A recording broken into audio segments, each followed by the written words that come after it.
Oh, mukhang hindi ka gaano nakatulog ah. Naalimpungatan ako kagabi. Nakapamintana ka pa. Nakatulog naman. Napaisip lang ako ng konti bago ako mahiga. Ano naman ang naisip mo? Itong buhay natin. Minsan, nalulungkot ako. Pakiramdam ko, hindi ko na ibibigay sa mga anak natin ang lahat ng pangangailangan nila. Huwag ka nga magsalita ng ganyan. Ginagawa mo ang lahat para itaguyod ang pamilya natin at nakikita ng mga anak mo yun. Nakikita ko. Huwag kang mag-alala. Para sa amin, isa kang mabuti at responsableng ama. Yan ang gusto ko sa'yo, Carmen eh. Lagi kang nakasuporta kahit alam kong nahihirapan ka din. Oh, alis na ako bago tuluyang sumikat ang araw. Mag-iingat ka sa pamamasada. Magpunas ka ng likod kapag pawis na nang hindi ka ubuhin. Masamang matuyuan ng pawis. Ikaw din, Carmen. Huwag ka masyadong magpapakapagod. Huwag mong piliting tapusin lahat ng gawaing bahay. Kapag napagod ka na, kinabukasan mo na ituloy. Oo, saka tinutulungan naman ako ng mga anak mo. Kapag tapos na sila mag-aral, wala naman ako masyadong gagawin ngayon. Kukusutin ko lang yung mga binabad ko kahapon. Sige, aalis na ako at nang makarami. Mag-iingat. Sana hindi matumal ang mga pasahero ngayon.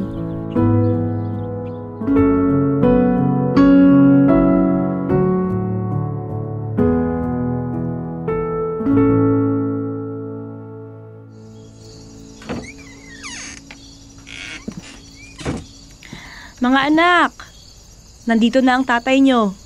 Tay, naku, pawis na pawis po kayo. Ito po ang bimpo, tay. Pupunasan ko po yung likod nyo. Ay, salamat, Cora. Ay, ang init sa kalsada. Napaka-traffic pa. Tay, malamig na tubig po para malamigan kayo ng onti. Inom po muna kayo.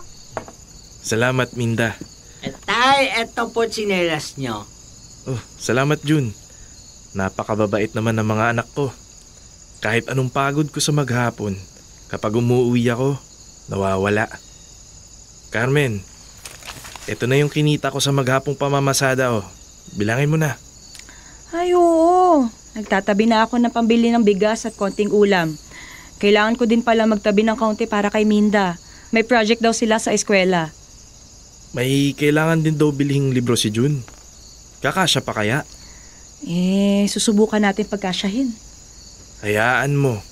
Kapag kinapos, papakiusapan ko si Boss Canor na baka pwedeng kalahati mo.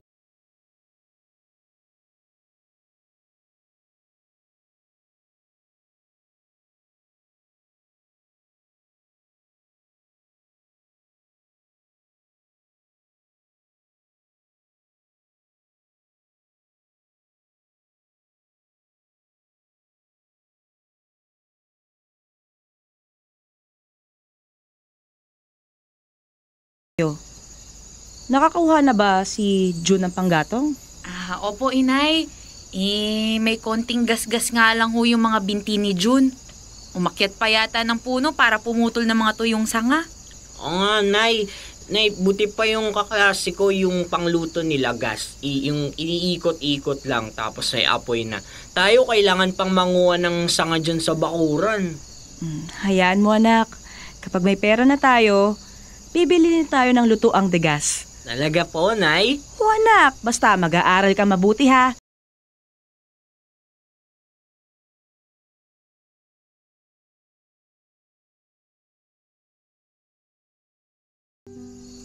Nay, kapos na po yung bigas. Di na po to kakasya sa atin. Ganun ba anak? Sige, ilugaw mo na lang ng dumami. Ang importante, mainitan ang mga sikmura natin kahit papaano. Opo, inay. Ilulugaw ko na lang po itong konting bigas para makakain na po tayo ng hapunan. Nasaan na nga pala si Minda at Jun? Tumidilim na. Malamang nakikinood na naman ng TV kila Aling Tetay, Nay. May paborito kasing telenovela. Ay, ito na pala sila eh. Bakit kaya ang sungit ni Aling Tetay ngayon, Nay? Nakikinood lang naman kami ng TV. Sinaraduhan kami ng bintana. Oo nga po, Nay. Buti na lang di naipit yung kamay ko. Kasi naman, pumirmi na lang kayo dito sa bahay. Kailan kaya tayo magkaka-TV, Nay? Kahit yung maliit lang, ayaw na naming makinood kay Aling Tetay, diba, Jun? Huwag ka ngayong mag-alala. Malapit na yun, anak. Malapit na. Makakabili din tayo noon. Basta mag-aral ng mabuti. Tama! Basta mag-aral na mabuti, mga anak, ha?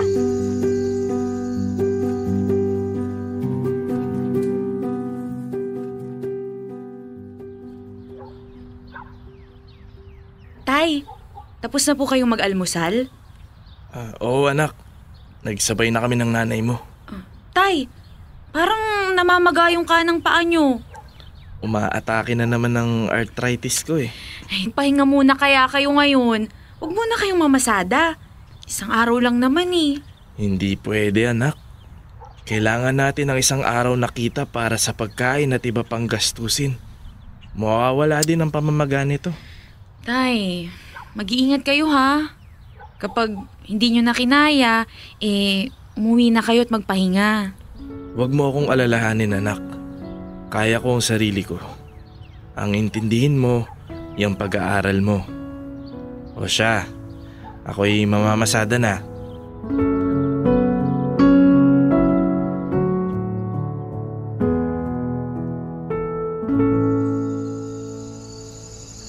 Hoy, Minda at June! Tapos nyo na ba mga assignments nyo? Laro kayo ng laro dyan ha? Oo, ate, ginawa na namin kanina. Hoy, mag-aral kayo mabuti ha. Maawa kayo kila tatay at nanay.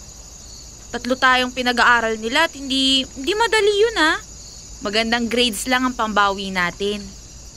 Alam namin ate, pinagbubuti naman namin, promise. Dapat lang. Tapusin niyo yung mga assignments nyo ha bago dumilim. Alam nyo namang wala tayong kuryente. Oo, ate.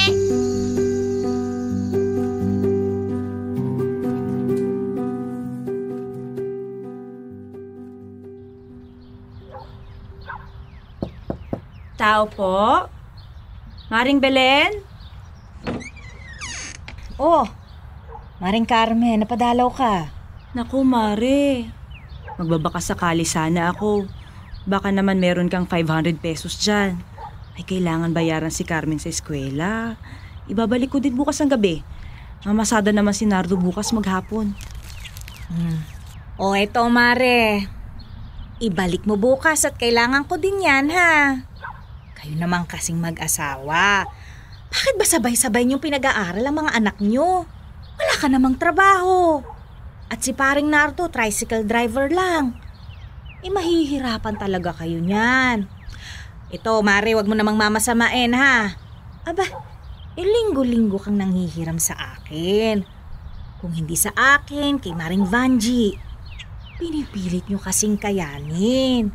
Kung ako sa inyo, patigilin mo muna yung isang anak nyo. Kapag may nakatapos at nakakatulong na, saka na pag-aralin yung iba. Naku, Mare, napaka-importante sa aming mag-asawang edukasyon. Lalo na't mahirap lang kami. Wala naman kaming maipapamanang bahay, lupa, negosyo, o kung anumang material na bagay. Edukasyon lang talaga ang maiiwan namin sa mga bata. Mare, ayoko silang lumaking mangmang. Ayoko matulad sila sa amin ng tatay nila na walang pinag-aralan. Kapag nakatapos sila, makakakuha sila ng maayos sa trabaho at hindi sila mahirapan sa buhay tulad namin. Ay, sabagay, Mare. Bilib na ako sa inyo mag-asawa. Kaya kapag meron lang din ako at nagsabi ka, kahit kahuli-hulihang pera ko na, pauutang ko pa sa'yo. Naku, salamat, Mare, ha? Paano? Uwi mo na ako, ha? Ibabalik ko na lang bukas. Sige, Mare.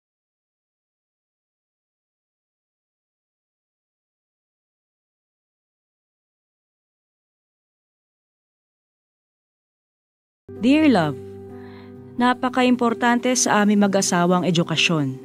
Lalo na at mahirap lang kami. Wala naman kaming maipapamanang bahay, lupa, negosyo o kung anumang material na bagay. Edukasyon lang talaga ang maiiwan namin sa mga bata. Dear Love, ayoko silang lumaking mangmang. Ayoko matulad sila sa amin ng tatay nila na walang pinag-aralan. Kapag nakapagtapos sila, makakakuha sila ng maayos na trabaho at hindi sila mahirapan sa buhay tulad namin.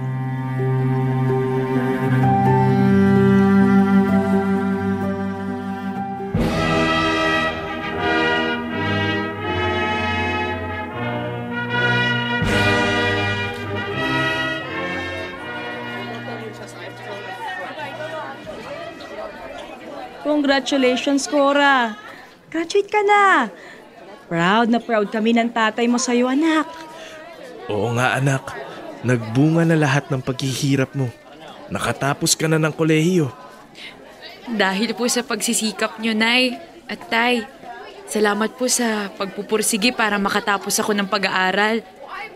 Alam mo, Tay, minsan po talaga, di ko maisip kung paano nyo ako napatapos ng pag-aaral sa pagtatricycle lang. Aba, alam mo anak, yung mga barya na ibinabayad ng mga pasahero, kapag pinagsama-sama, nakakabuhay yan ng pamilya. Nakakapagpaaral ng mga anak. Salamat, Tay, ha? Ang swerte namin magkakapatid sa inyo. Siyempre, swerte din naman kami ng tatay nyo sa inyong magkakapatid. Ang babait nyo at ang sisipag nyo mag-aral.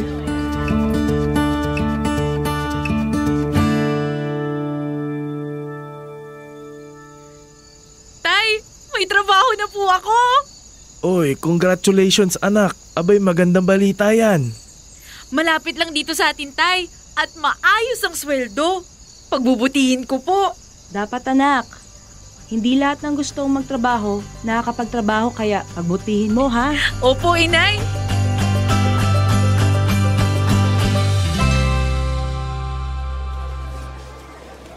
Wow, ate. Dito talaga tayo kakain? Oo nga. Bagong sweldo si ate kaya sa labas tayo kakain.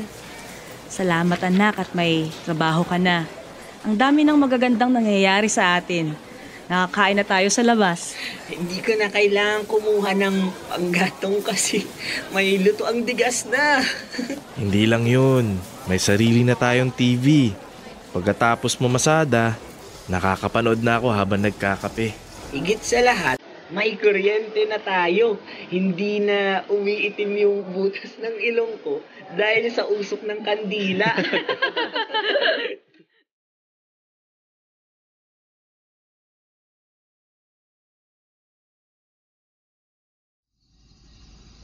Tay, kailangan niyo pa ba talagang mag-tricycle? Oo naman anak. Aba, mas nakakapagod yung walang ginagawa. Sigurado ho kayo ha. Kasi di nyo naman na kailangan gawin. Kapag pagod na kayo, umuwi na kayo at magpahinga. Oo anak, huwag kang mag-alala.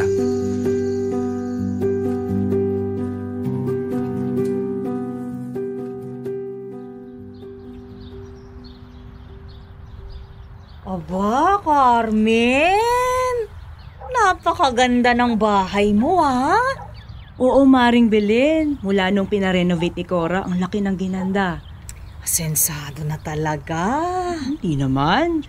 Kailangan pa ding maghanap buhay. Nakakatuwa lang na guminhawa ng konti simula na magkatrabaho si Cora. Oo nga. Ang swerte mo dyan sa anak mong yang, Carmen. Ay, sinabi mo pa. Minsan nga lang, sinasabihan namin na mag-ipon din para sa sarili. Aba, may sarili din naman siyang buhay. Tama din naman.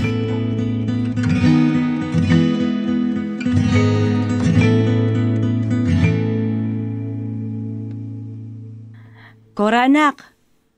Bumili ka ng mas malaking TV? Oo, Nay.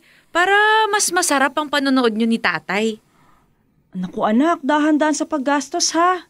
Abay, kaka-resign mo lang sa trabaho at nagsisimula pa lang ang negosyo mo. Okay lang, Nay. Kinita ko na po yung pinambili ko niyan. May sorpresa pa ako sa inyo, Nay. Hintay-hintayin nyo na lang po. Ay naku, nak. Mula nang nakapagtapos ka, palagi mo kaming sinusorpresa. Salamat ng marami ha. Walang anuman, Nay. Basta ngayong may negosyo na ako nang bahala sa inyo.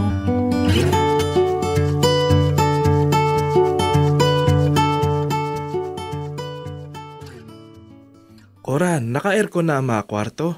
Pati ba naman itong sala at kusina? Alam nyo naman ang klima sa atin, Tay. Kapag panahon ng tag-init, saksakan ng init. Ngayong may aircon na, hindi na tagaktak ang pawis nyo kapag tag-init. Hindi ba sobra na anak? Ang mahal ng kuryente. Dagdag na bayaran pa yan. Okay lang yan, Nay. Ang importante, komportable kayo.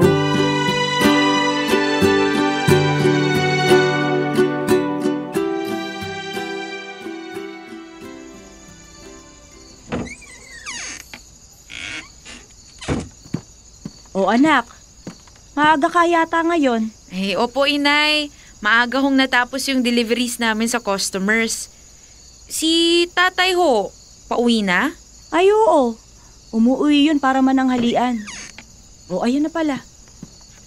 Kanino kaya ang tricycle yung nakaparada sa harap natin? Bagong-bago ah. Hinarang nga lang sa gate. Eto yung susi, Tay. Ipasok nyo na sa loob ng garahe.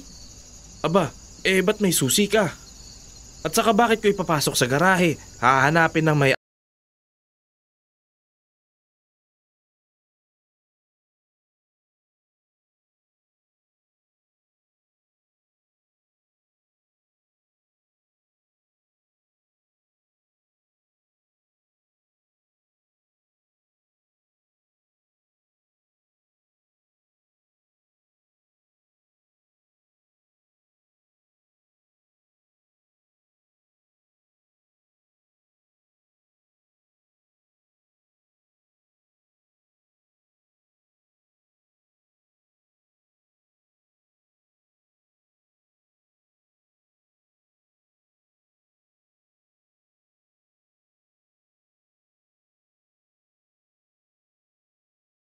Rice yan!